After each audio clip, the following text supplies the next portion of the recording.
Ladies and gentlemen, welcome to the Safe Haven. Your host, DC, here, along with my accomplice, Dumbledore. And we are here with Trevor McCarter, the COO of Crisp Mind. And we are here for an AMA with Tectum. So, without further ado, you guys, I want to go ahead and let y'all know that anything you hear today is not financial advice. We're just here to give you the most information possible by allowing you to directly talk to the team and hear the questions that I have, so that way you can vet this project in the best way possible, so that you can make the best investment decision possible. So, guys, let's go ahead and get into it. So, Trevor McCarter, brother, go ahead and talk a little bit about yourself. Give us some background on you first, and then we'll move right on into Tectum. Yeah, absolutely. Great to be here. And so I'm Trevor McCarter, the COO of Crisp Mind. Crisp Mind is the parent company for the Tectum blockchain. And basically, my background has been in manufacturing, engineering, in the agriculture sector for many, many years. That was kind of my legacy 2 background, or Web 2 background. And then around 2016, I started going deep into the rabbit hole and learning about monetary history. So gold, silver, all them kinds of things. And eventually that led me down the Bitcoin rabbit hole, and been absolutely tumbling down ever since. So over the years, during that time, we got into that bull run, was learning a lot more about Bitcoin and what it can do. And the more I learned about it, the more I thought to myself, if this does grow into the behemoth that it probably is, then we're probably going to get some, it's going to grow to a point in which there'll be a lot of congestion on the network, as well as high fees, things of that nature. So it's probably going to land into some scalability issues. And we seen it happen during that bull run, and it wasn't as bad that time, but still it laid down the path to know that somewhere down the line we're going to need a scalable solution. So that's what led to my next rabbit hole, and looking for that scalable solution. And that's how we came across Crisp Mind and what they were doing with Tectum blockchain. And I've been with them ever since. And we can go down the ins and outs of who and what Crisp Mind are, but that's kind of my background in a nutshell. Sounds good, man. Sounds good. So let's go ahead and get into Tectum now. So tell us, what part do you play in Tectum? Yeah. So for myself there, my main role there is everything to do with operations. We're growing. We've got about 40 staff on board at the minute there. So my job to make sure that everything runs very, very smoothly from the top right down to the bottom, and all in between there. That includes many different departments there, such as brand and design, mass adoption, the sales team, as well as the community, things of that nature there. So I'd be very active in that regards. And then the company as a whole, we've got 40 people there, C-level, and then we're up in about 20 development staff. We're a very grassroots team. That's one thing about us. Basically, the background of Crisp Mind its origins go back 9 years now. At that time, started off in a B2B environment. They were selling security protocols to clients for many years. And one of their clients wanted DLT technology to run their record keeping. So we built that technology out for a few years. Then one of the clients fell through, and then we started to see the vision of decentralization. With that DLT technology, we turned it into a blockchain, put a consensus mechanism, and the blockchain has been in development for 6-7 years now. And it's a fully functional smart contract enabled layer 1 blockchain. We boast speeds of over 1 million transactions a second. We've many different ways of doing that, but basically it's all to do with our hashing algorithm as well as utilizing small blocks. One transaction goes into one block, and that they're signed and sealed and then forms a blockchain. So we're able to get a lot of throughput. And then the architecture is very unique as well. We have a three-tier architecture that's designed for high-speed transaction processing. Um, and the hashing algorithm is what really sets us apart there. What what makes us different is the fact that we don't put all the information on the blockchain. We just hash the movement of the block, the movement, and then put the hash on the block, and then that remaps the entire network, and then the data is stored on a lower network. So that's what really drives us different from anybody else. In fact, our senior developer there, a little bit of a background on him. He's been working on blockchain technology since the 80s. And even before that, he was, he's had decades of experience with cryptographic protocols, ciphers, things of that nature. During the 80s, he actually was involved with a project with submarines in which there was different compartments in a submarine, and they needed an analog blockchain in which they could communicate to one another so that if one part of the submarine was breached, it could be contained. So he used his experience there and then just basically put it in digital form throughout the 90s and 2000s. And then, 9 years ago, it started coming into its full digital form. But that's a little bit about the origins of the blockchain. With the company itself, we have in the past there developed other things. We were the first in the world to use three-factor authentication that we call XFA. We also have a lend-to-earn platform called PalmChain, which was for a private company back in the B2B days, as well as Grid Messenger. And all of this cryptographically developed. And so what really changed us was when we first started coming across Bitcoin, and we decided to download the node, study it very, very hard over a couple of months, and then build the node back up. And what we found was we were able to make cheaper and faster transactions on the Bitcoin network itself. So we actually have a layer one solution where we've had Bitcoin payments as low down as 14, 15 cents and verified within 1 second on any Explorer. And that's pretty huge technology in itself.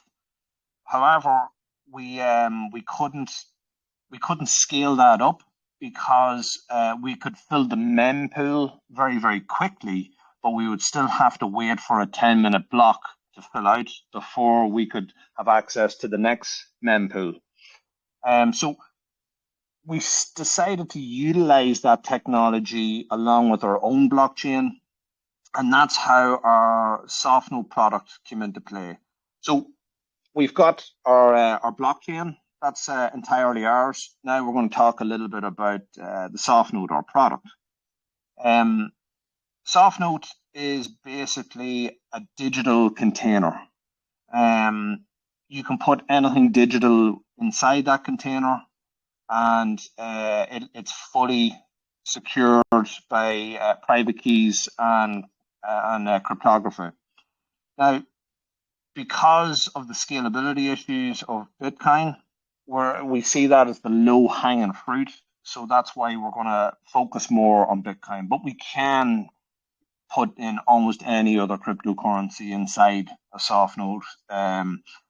But obviously Bitcoin there, we're having a lot of fee issues, congestion issues. Even in the bear market, we were seeing these sort of issues. Basically, SoftNote with the creation of a SoftNote, it's a digital banknote with Bitcoin inside, or a Bitcoin SoftNote, or a Bitcoin address. And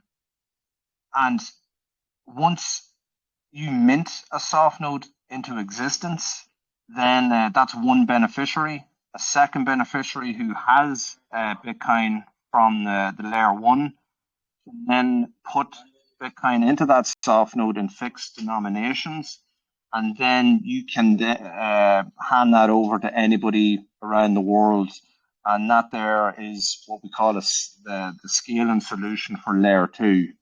And this is instant and virtually free.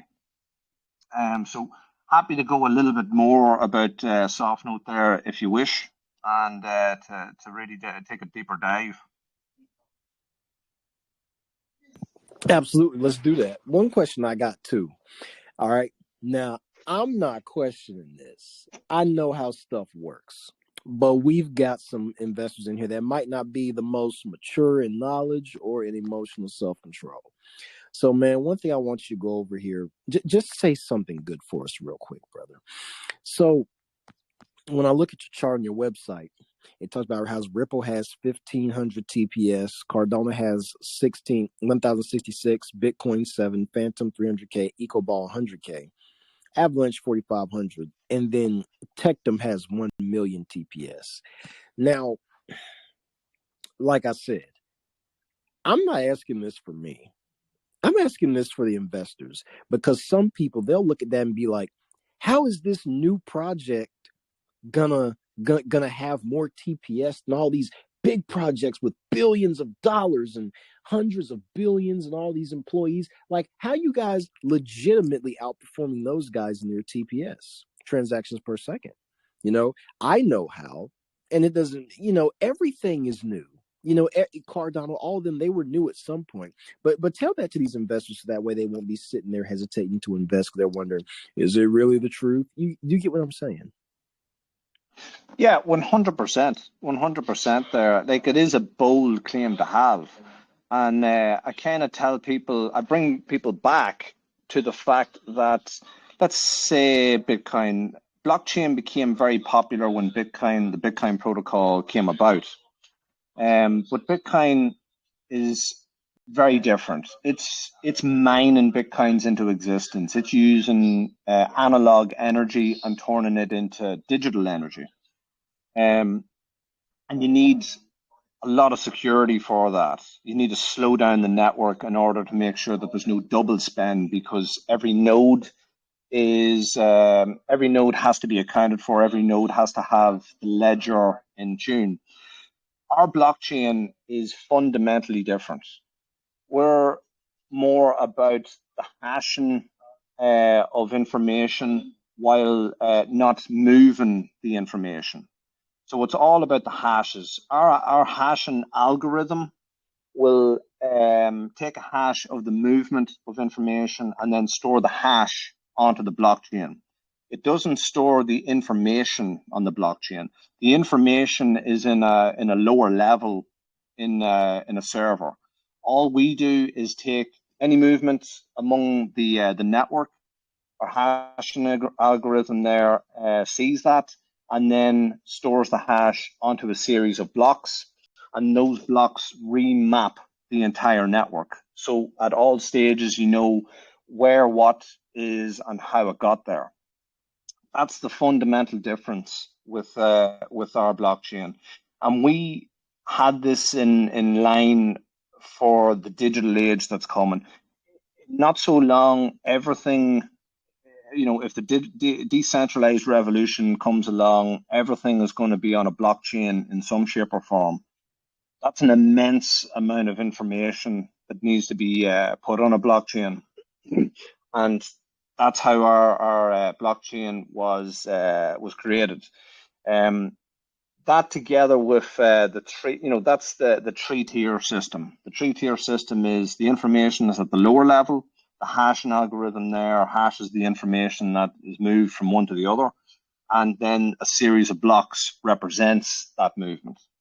So that's in its very kind of basic form, the blockchain itself, if that makes sense. Makes perfect sense, man. Just had to go over that one more time and clarify for everybody so they don't be hesitating and questioning stuff that they really don't need to, man. But let's go on ahead and continue though. So when it comes to Tectum, let's put you in the investor's place. All right, let's put you in the investor's place. What type of investor would you say Tectum would suit the absolute best? And I know, look, we can all see the market cap. We can all see the performance. We know that everybody can benefit from it. Okay. But there's somebody who benefits the most from it, and they would invest the most into your project, into your community. And in order to identify those people, let's go ahead and take a look at what it is they would want about your project. So tell me about that. Yeah, absolutely. So we are, our token, TEP token, is what we class as a utility token.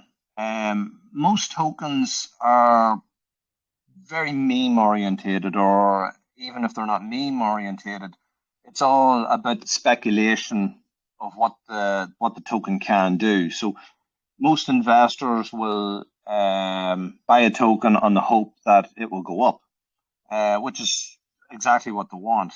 Where we differ is our utility is more for long-term results, and especially recurring revenue or recurring fees for life. So to go a little bit further, the TEP token is used to mint soft notes into existence. Without our token, there's no soft notes. Without soft notes, there's no scalable solution for Bitcoin. If there's no scalable solution for Bitcoin, then it's just going to be a very expensive and slow network. And we're going to see this rapidly over the next year or so, especially with the introduction of ordinals. So the TEP token, you use that to mint a fixed denomination of soft notes, and then that's one beneficiary. Then the second beneficiary will come along with their Bitcoin assets and fill the soft note with Bitcoin. From that point onwards, we can use Bitcoin like currency. It was originally made to be currency, but the problem is scalability issues. Within our wallet, we've merchant terminals. So we have a fully operational point of sales section of the wallet that's dedicated for the specific needs of merchants all around the world. Anybody can download this and start using this. And every time a soft note is circulated and is spent in a merchant terminal, we charge the merchant a 1% fee. That 1% fee then is broken down and back into three beneficiaries: the minter, the liquidity provider, and the node operators for running the network. The minter gets 20% of rewards for life. The liquidity provider gets 20% of rewards for life. If you wanted to do both, that would mean 40%. And then the node operators would get the remaining 60%, roughly the remaining 60%. So we're building out a full functioning payment system. And for the lifetime of that soft note, every time it circulates and goes through merchant terminals, it will gather fees and circle it back into your wallet that you minted with or filled liquidity with. So it's all about passive income for life. You can still purchase the token and play the speculation game, and people are doing that. But whenever we grow out this system for over the next 2 or 3 years, I think people are really going to see the value in instead of sitting on the token waiting for it to go up, they can simply use it to mint soft notes and then get that passive rewards for life. So that would be my answer to any of the investors, especially ones that have got long-term vision.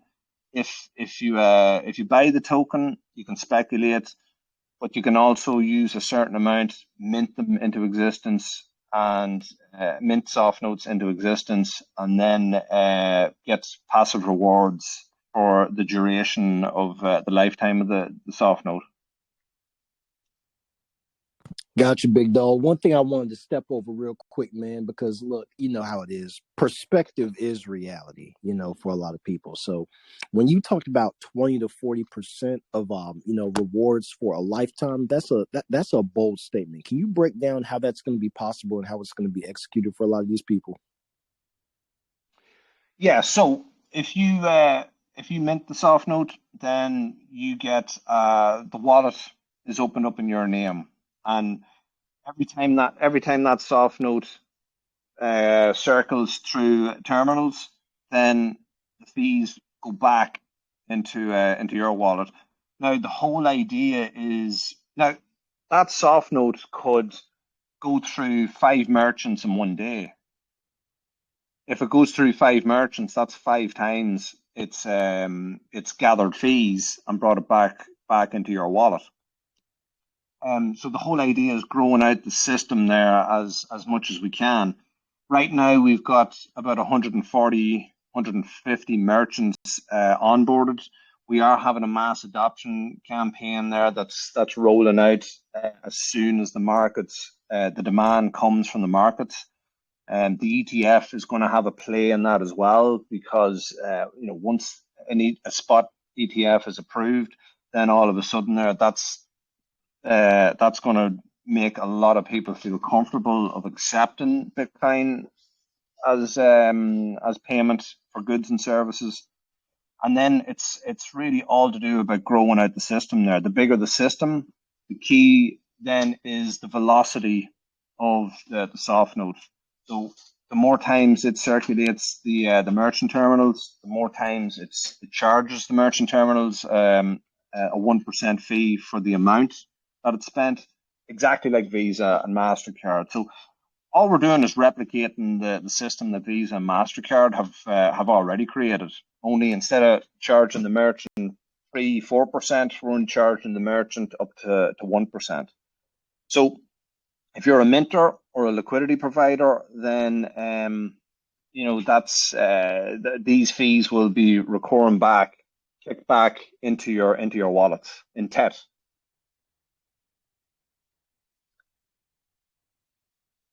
All righty, man. Next question I got is, what's the biggest challenges y'all face so far, and how have you overcome them so far? Good question there. I think the biggest challenges were everybody kind of got caught in 2022. The end of 2022 there, we had the soft node system fully built, pretty much fully built, 90% built out. And we were going to launch our token on exchanges. Of course, the whole FTX thing happened there, as well as all the other ruckus that happened through the system. So we held off on that, and we kept everything, steered the ship the right way, and kept going throughout 2023. The first half of 2023 was pretty tough going as well, and we kept going, and we got on an exchange our first exchange last July, and we've been just working hard ever since then. We've been building in a bear market there to make sure that whenever we do get to the bull market, everything is in line, and we can just simply expand ourselves out there, get our product known, and jump into every merchant that we can and get the system going. So, but the challenges, I mean, it's like anything else there. It's just making the right connections, trying to build a solid team, and build a solid community there, and make sure that we are building for the long term. And I think probably the biggest challenge for me there is just showing something long term in an environment where people love seeing meme coins and seeing the euphoric of a meme coin jumping up to a certain point and then just going back down to zero, and then expecting a utility kind there to do the same. We're building long term there, so it's nice and steady results there. And if anybody's looking at the charts there, you can see it. We've grown steady over the last 7-8 months there, and we're in a great position there for the halving event, the ETF that's coming, and the bull run that's coming too.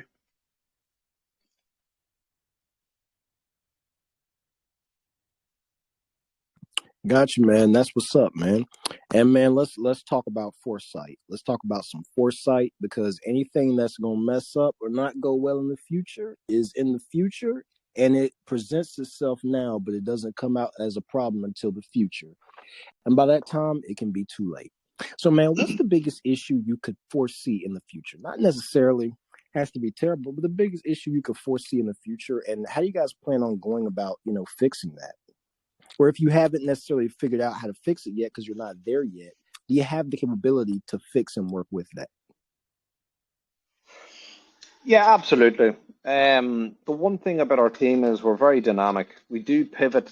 Whenever things come to us there, we do pivot from one side to the other and work in unison there to get things done very fast and very efficiently. Um, I think the biggest obstacle going forward is basically whatever is going to come our way with centralized entities. Our biggest enemy is a central bank digital currency, and that is what we think is a wolf in sheep's clothing. It's fast down the pipeline, and they're going to pitch the idea to everybody there that it's for your own good, it's for your own health and whatnot, and people will opt into it and not be able to opt out. And we want to have a system in place where you can use soft notes as currency for any crypto assets, and use it. We've got an added layer of privacy on our system there that is unrivaled from any other system. And so I think it's going to be just time more than anything else there. Um, that's always our biggest challenge there, is time there, trying to get more done in a day there so that we can get more awareness out there before these centralized entities start restricting people from being exposed into this industry.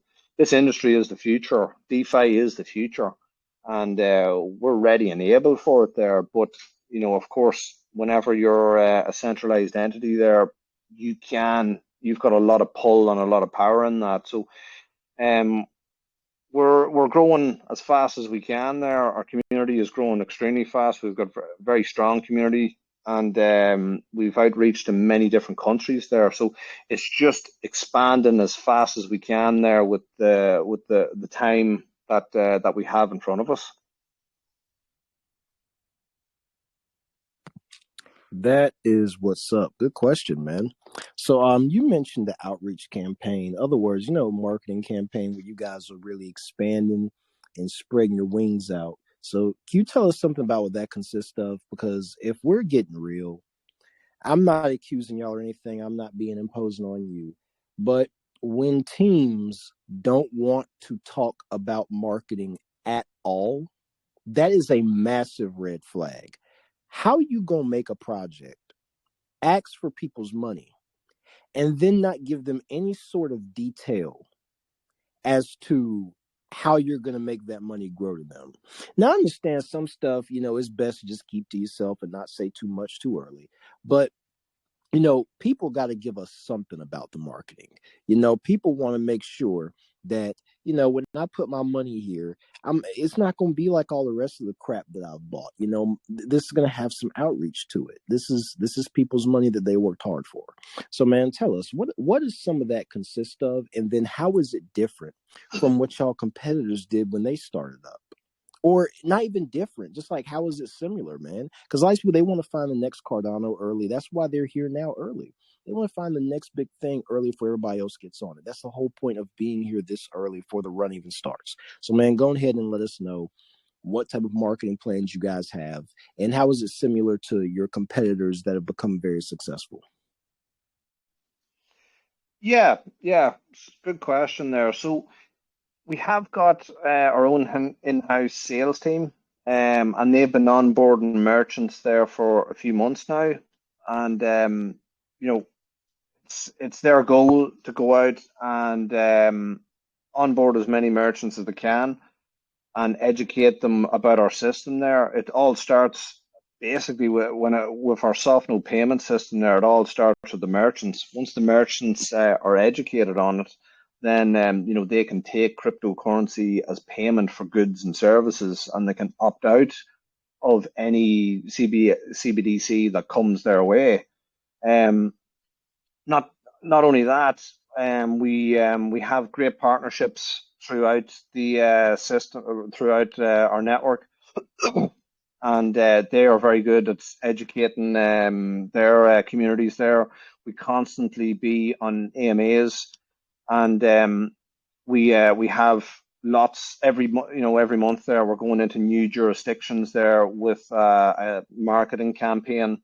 Last couple of months there, we reached into China, Southeastern Asia, and Turkey. And in the next couple of months there, we're going to be reaching to the likes of Brazil, Argentina, El Salvador, these kind of places.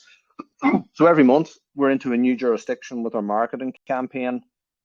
We've got our sales team that are onboarding merchants in many jurisdictions in the world, and we are very open to what we do when it comes to the marketing campaigns. Not only that, we have good contacts with ISO organizations. So those are independent sales organizations, and they are the people that that will go to merchants with an array of point of sales systems there. So they would have Stripe, Visa, Mastercard. They will be selling their products. We are going to introduce to them a crypto payment system for them, which they're very excited about. And not only that, AI is fast becoming the next tool in order to scale up anybody's operation. So we're very up to date whenever it comes to AI. We've got our own language modules on our own servers there. We've actually got some educational bots that tell, anybody here can jump into our community, ask the bot any questions there, and it will give you a full scale answer to them questions there. So we think that's a massive key to try and educate people into our system, how it works, and all the ins and outs to it there. But AI is going to play a big role over the coming months and years, and we are going to utilize a lot of AI software in order to ramp up the marketing campaigns, and just get our name out there. Once the bulls come back there, and once the market starts really taking a light again, then we can start really ramping things up. So that's where we're really at when it comes to the marketing.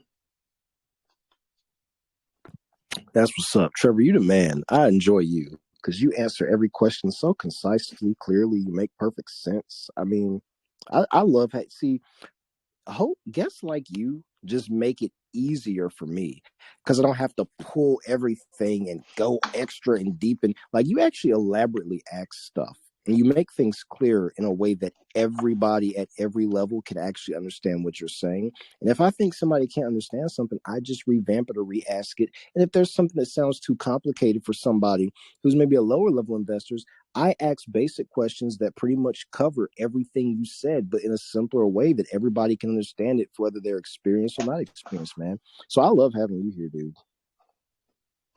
Yeah, likewise. Great to be here.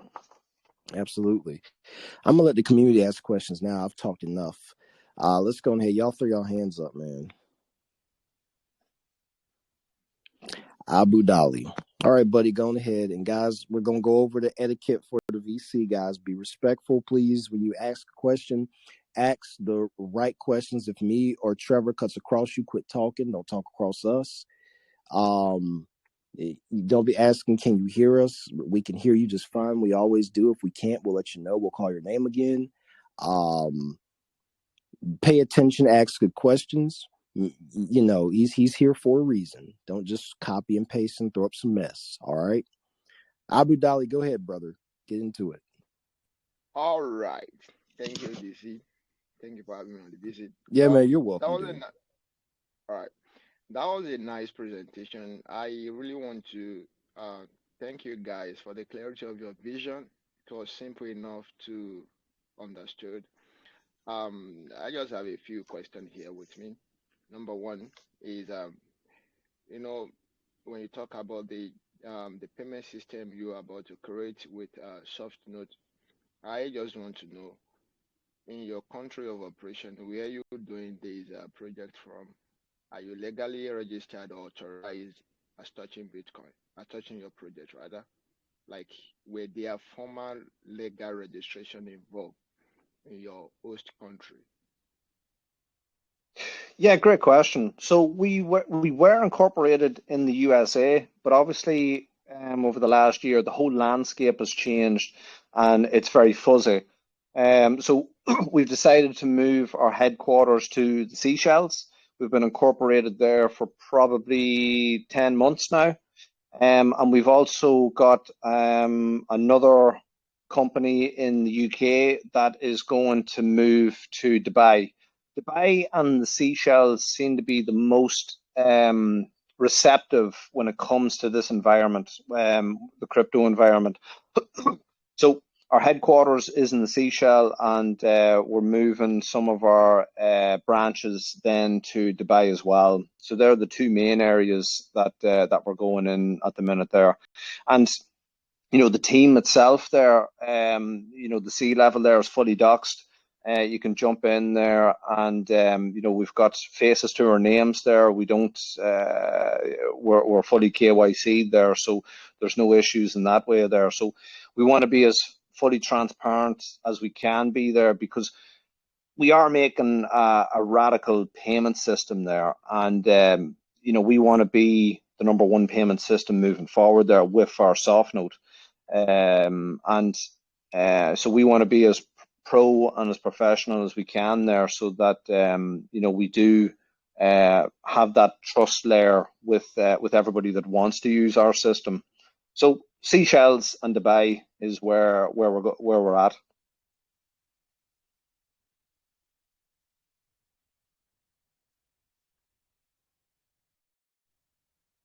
I think you're muted.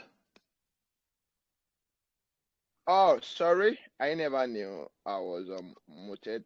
Thank you very much for that clarity. So my next question to you now would be that again, I've been following your project from afar for a while now, and I love the price action on the chart. I think last week it hit $45, right? Mhm. So that was a great one. I really love it. Um, so going forward from here, um, how do you position yourself within the law framing structure that has to do with the progress and the development of the project? Now, I will explain what I meant. You see, in the case of SRP has got some issue with the government, SEC and the likes, court case and all of that. And I do believe that if there are some level of influence within the regulatory bodies, like an inner personnel that could help move things. Do you have that connection that it takes to move your project to the next level within the regulatory body, as it were? Yeah, so in terms of remittance programs, there, SoftNode is actually fully set up for that. So we've got the crypto side. We could talk a little bit that the fiat side. So We are in talks with a couple of the biggest exchanges in the world. Now, when it comes to back to the legacy system, remittance programs, things do have to run its course. And that's one of the drawbacks, obviously, with Legacy 2 or the Web 2 space.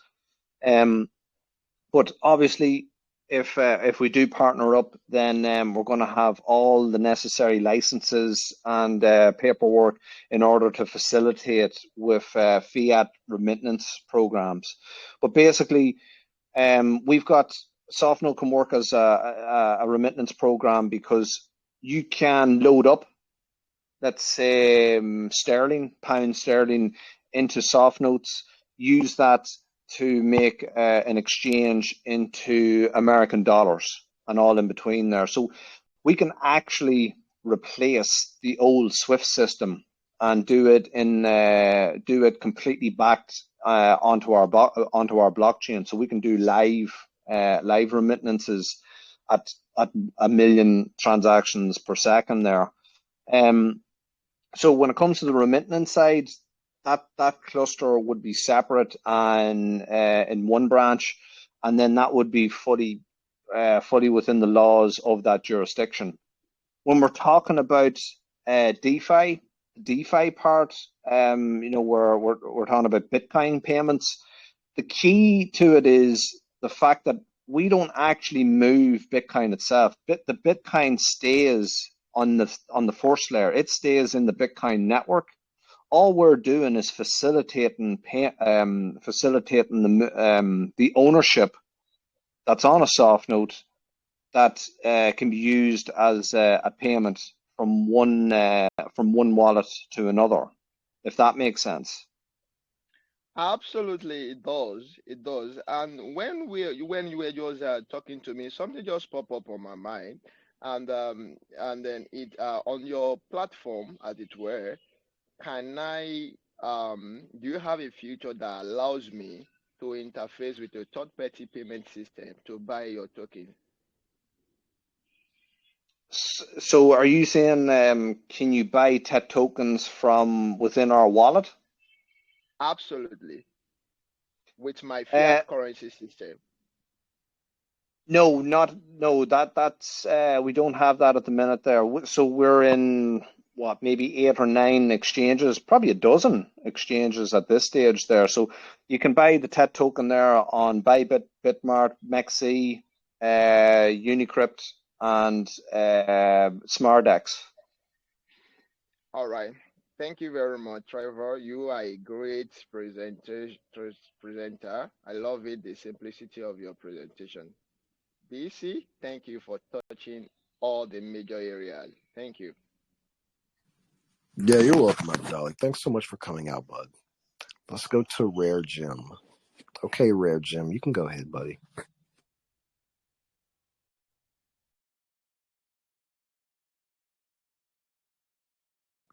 Rare Jim, you are up.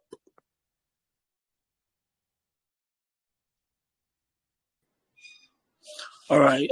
Thank you for the opportunity, DC. Of course.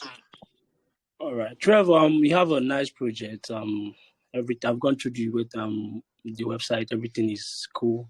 I just have a question. Maybe I did not see it on the website. Have you gone through audits? And I would like to know where it was done. I don't know if you get my question. Yes, audits there. Yeah, so we have got audits. Certec have audited all of our smart contracts as well as our blockchain itself. And of course we are going to have upkeep on that there, so we are going to have more and more audits on our system there as we grow the network out there. But yeah, there should be a place on the website. Maybe you did miss it, but yeah, there is a place on the website there where you can find where we have these audits, especially on the smart contract side. But it was Certec that audited our system. All right, thanks for the answer. Great. Good luck on your project. Thanks for the opportunity, DC. Oh yeah, you already know it. Let's go ahead to another love. All right, buddy, go ahead, man. He's cool, he's calm, he's collected, and he's up. Go ahead.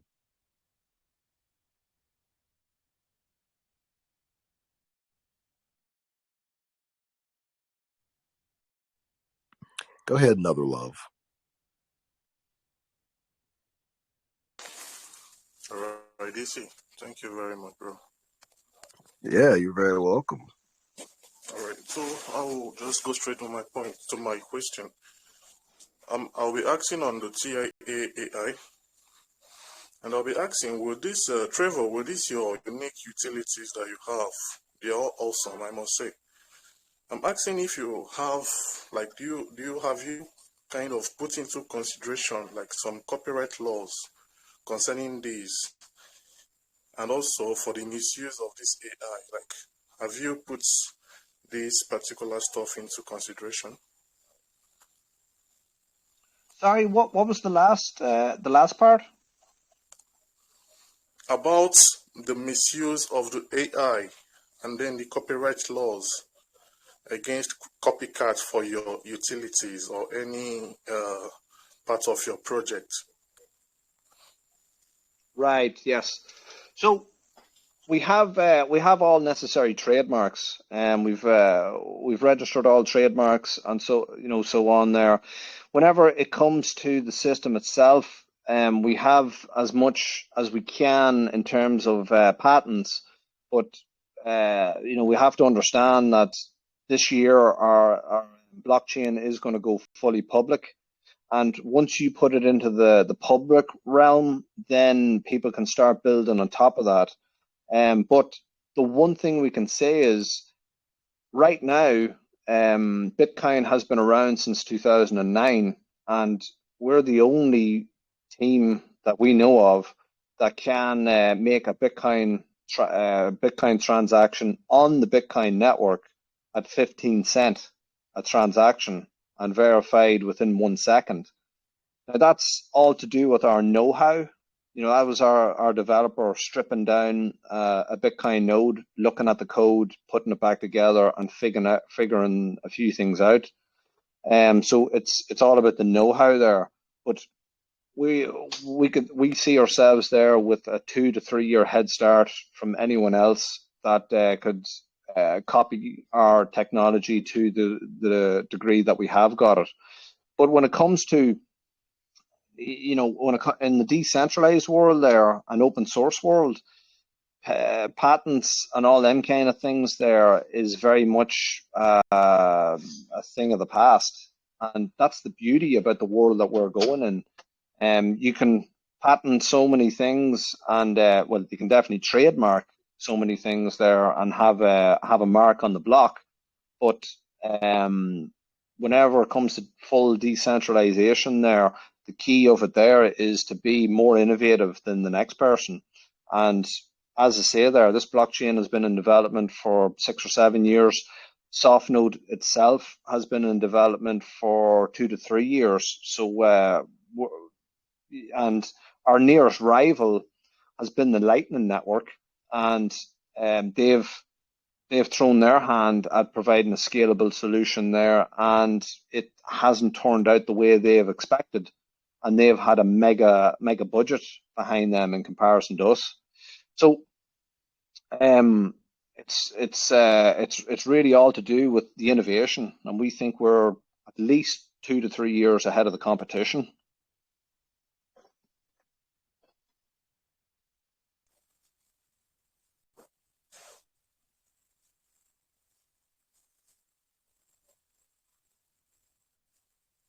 Yeah. Anything else to add?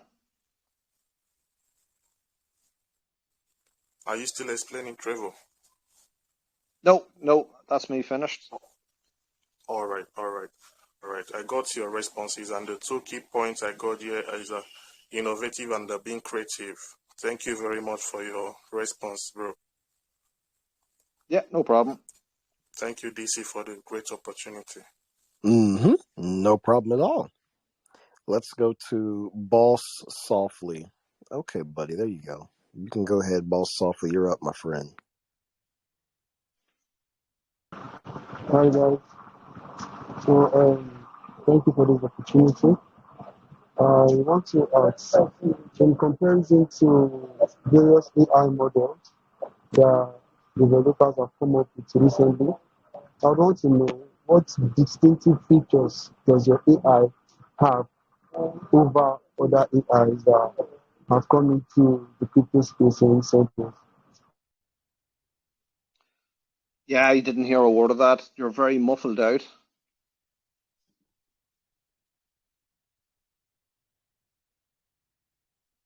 I said, in comparison to other AI models that have been introduced into the crypto space, so I would want to know what distinctive features your AI model has over the other AIs that offer the same features that you guys are telling us about. Now, I want to know what distinctive features does your AI have over other AI models that have been developed to the crypto space in recent years. Thank you. Yeah, sure. So our AI models are called TIM, and we've built this model from the ground up. We've used fine tuning there to make it more responsive, and it is all the information that is put into it. There is all the information that is about our product, about our blockchain, about our product, and any of the partnerships that we have. So we want to make this a very I guess the hub for the Web3 space, and anything to do with blockchain technology, anything to do with AI technology within the crypto industry.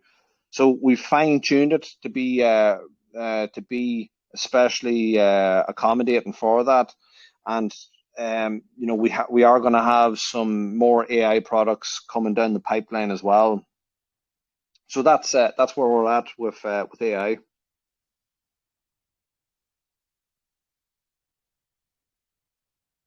All right. Thank you so much. Okay, and another thing, I want to know, how would you keep your community positive? Like, what and what would you put in place to ensure that the people who really want to invest into this project have the confidence, the desire to further push this project forward?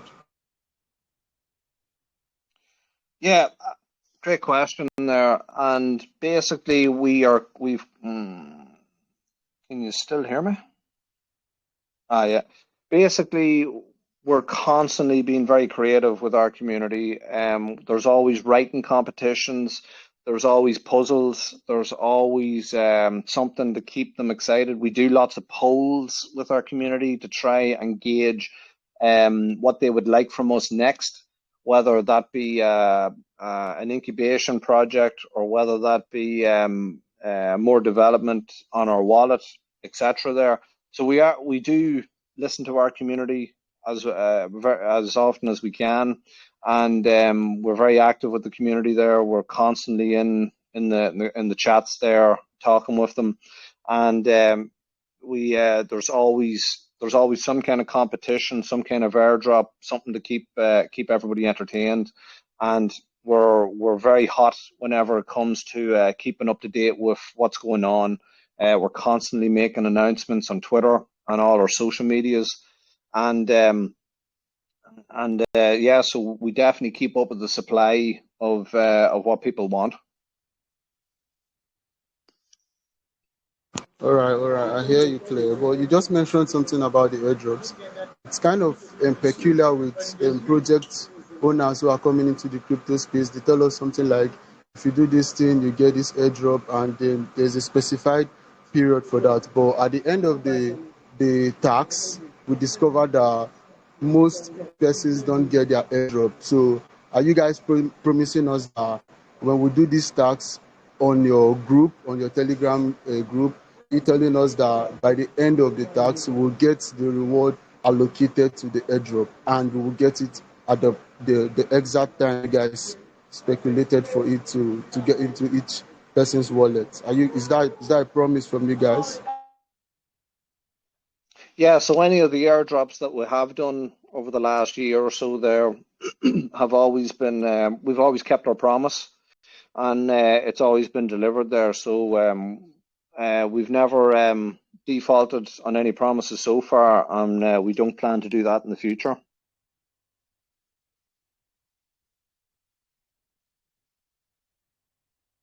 All right, thank you so much. I think that'll be all for now. Thank you, Trevor, for the answers, and thank you, DC, for the opportunity to ask my question. Thanks. You're welcome, man. Thanks for coming by. Okay, Benova, you're up next. Benova, you can go ahead and ask your question. Thank you very much, DC, for this very much opportunity. My question goes, thus, your Tectum XFA, I wanted to know, will you be having like a premium feature on this particular, authentication technology? Sorry, can you say that again? Yeah, I said on your Tectum XFA, which is your authentication technology that you are bringing out into the crypto space. I wanted to know, will you be having like a premium feature on this particular, authentication technology that you're bringing out? Yeah, so we have XFA. We've deployed that for over a year and a half now, and we've been it's been used for any of our wallet logins and so on and so forth. We've got a couple of companies that are using XFA as their main access into their wallets. So we have a couple of special features on it that's already implemented into it there. So we can't, we're always there for feedback there. So if anybody has got any ideas for any other types of features that they wish onto XFA, then by all means reach out to us there, and we can always try and figure out if it's a good fit or not. Okay. Good. Thank you very much, TC, for this opportunity. Yeah, no problem. Thank you.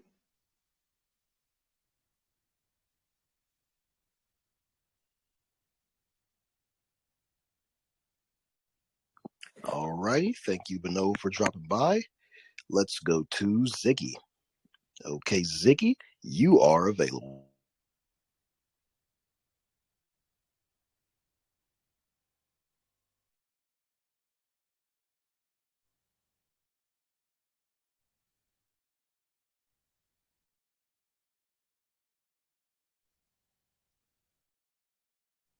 Ziggy, go ahead, sir.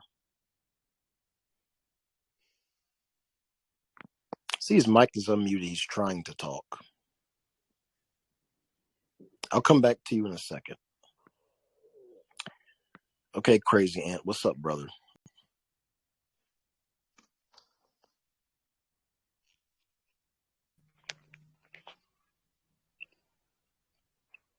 Yo, DC. What's up, man? I'm good, bro. How you doing? I'm fine and dandy. All right. So, Trevor? Yeah. As Tectum is going to be a solution for businesses clearly written on your website with zero fees and then with physical cash, I want to know the method you have to bridge or educate your members, especially newbies, into these sophisticated Web3 technologies.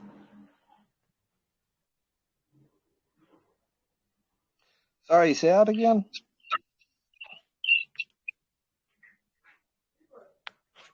Can you repeat that? I mean, with your sophisticated Web3 technologies, what solutions do you have for your newbies members to educate them? Since you have solutions for businesses with zero fees and physical cashes, like how do you educate your members that are not used to these sophisticated technologies on Web3? Yeah, so we have got an educational bot called Tim, and Tim is preloaded with all the information about from our website, our white papers, and so on. And anybody can jump in and ask the bot any kinds of questions. And it's built with fine tuning there, so it's extremely responsive to the prompt that you're going to give it. There's also pitch decks, white papers, websites, and we have blogs constantly coming out there, probably 4 or 5 blogs a week. And each of them there is to gain, make sure that everybody gains the knowledge base that they need to know in order to know about what products that's coming out.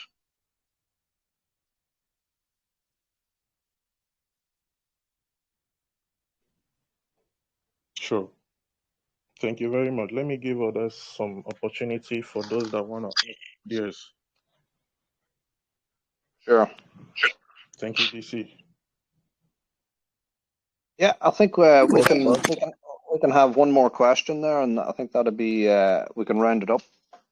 All right, Ziggy, you're back up, man.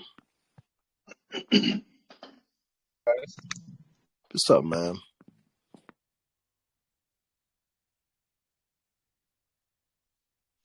Man, TJ's been a hater. What the hell? What's up, my TJ? So yeah, good idea, great stuff, I would say. I was wondering, aside from having a blockchain, utilizing these great technologies and stuff, trying to make it work. I was also wondering on the aspect of onboarding projects basically. What's your support like on the aspect of having projects on your blockchain? Because we all know a blockchain is only as popular and big as the people that use it. Basically, Soul is blowing up right now. People are launching, whether it be it degens, be it like long-term projects, but people are using it. People are actively adding it as their liquidities. People are actively purchasing and interacting and talking about it, that kind of vibe. So what's on your end, what are you doing to kind of give your project, your blockchain, that traction? So what's the question? You didn't hear me? That's crazy. I said a lot of words. I'm just saying, basically, what's your ways of kind of pushing your blockchain out there for people to use, not just people trying to buy in and like interact with your coin itself. I mean, people building under your blockchain. What's your movement on kind of making it accessible to people, both devs, supporting building projects on it, supporting be it degens, be it memes, be it long-term utility projects. What's your ways of like trying to make others use your blockchain, the technology in your blockchain, not just your coin itself? Yeah, so luckily for us there, we have got many partnerships that we've already lined up, and we've got a number of advisors, a number of marketers, and we've got great partnerships with YouTube promoters there, KOLs, things of that nature. So they're really good at expanding our vision out there into their networks, into their communities. We're constantly on AMAs, educating people on who and what we are. We've got our own in-house AMA that's on every Thursday where we give. I get you, but now you are going part of we are doing marketing, and that's not what I'm asking. I'm asking the builders that are going to, because obviously builders, like it or not, builders actually make a blockchain what it is. I can't lie. Unless you are Bitcoin, which you are not. So the builders under a blockchain, what's your way of incentivizing them to actually come and build? You know what I mean? So I'm talking more on, I would expect more of something like, we are helping the developers do this, we give them this, advantage while launching tokens under us. I know the EMA route and stuff, but regular AMAs, I won't say they don't work, but I mean, most developers don't launch according to what token gets, announced on an AMA. So I don't know if you do understand my question now. I'll be honest with you there. I don't, can you say very, very concisely your question? Because you're, you're kind of rambling on here. No disrespect. Man, it's all good. It's all good. I do hope my question gets, heard by DC and he can kind of, relate to you. If not, Sure. I don't Maybe think I have more DC, words to say. Yeah, do you yeah, know what sure. the question is, DC? Um, okay, so I've got a piece of it, but like you said, he actually is rambling, and it's really hard to understand what he's saying. It's not a mic problem; it's a verbal issue. I'm hearing pieces of stuff, but I genuinely don't understand what the question is either. Okay, sure. Let me, get into a quieter environment. So yeah, my question is, yeah, you are doing marketing, and okay, I'm going to go with the first answer you gave me. You said you are, giving pushing your attention towards KOLs and doing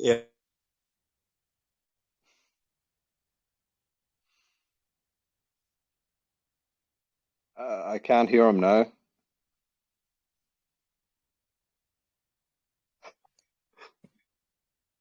Hello? His mic cut out. There he is. He's back. the network He's and back. TG are dragging it for me right now.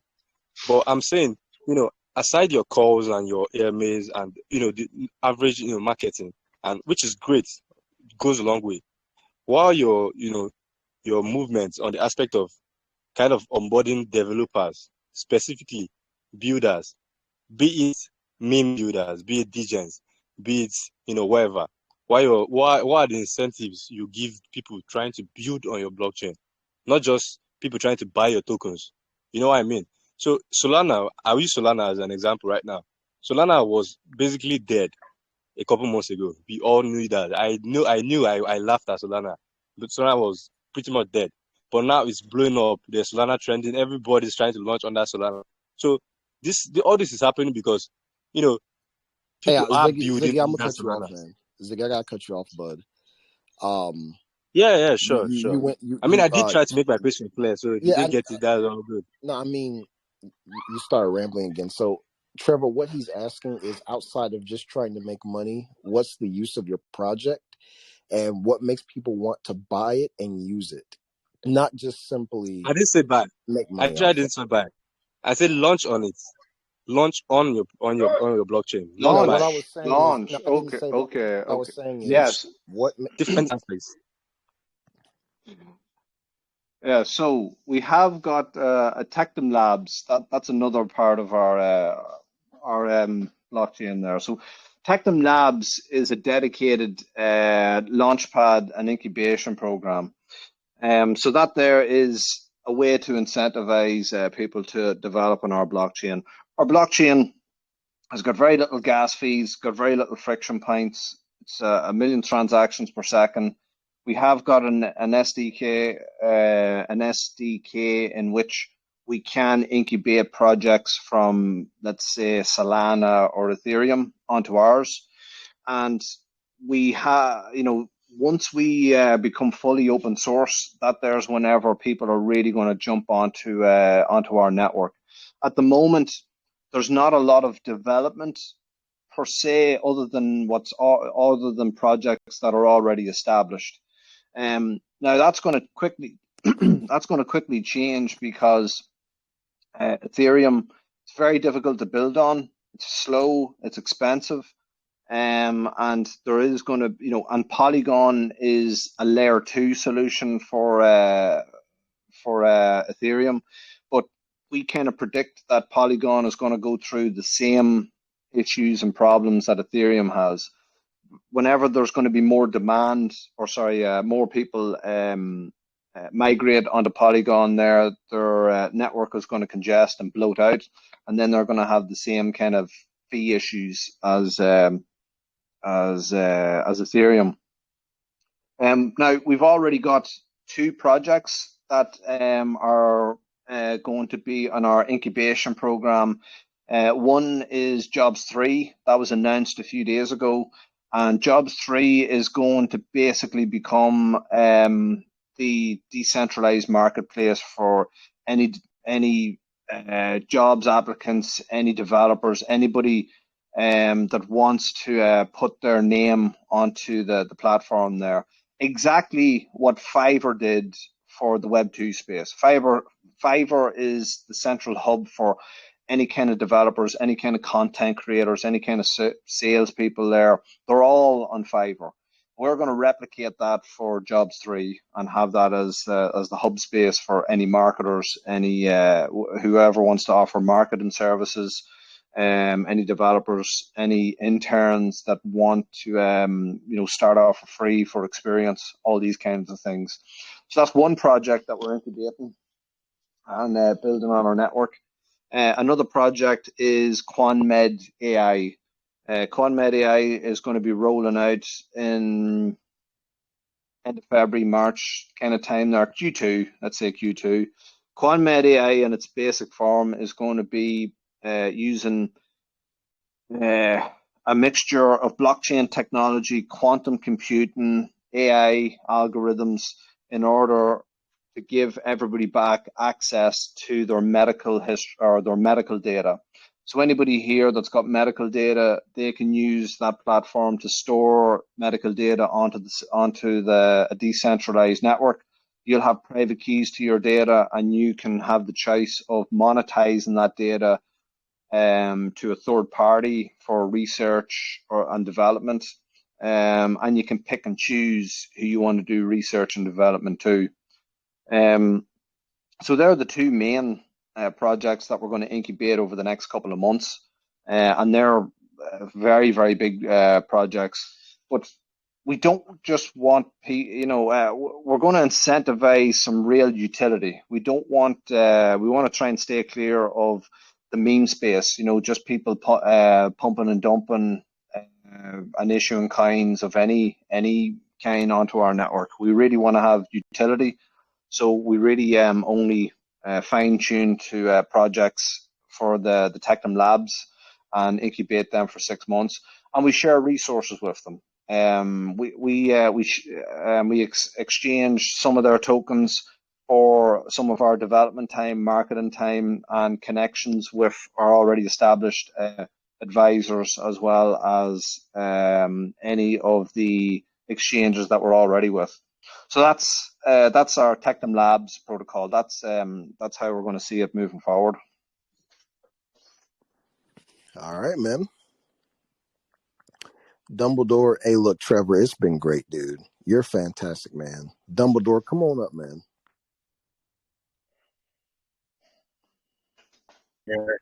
All right. Yeah. No, that was a great AMA. And Trevor, you were worried about going too deep down the rabbit hole. You did great, man. Yeah, no problem. Great to be here. All righty. Well, I'm going to go ahead and end the recording now.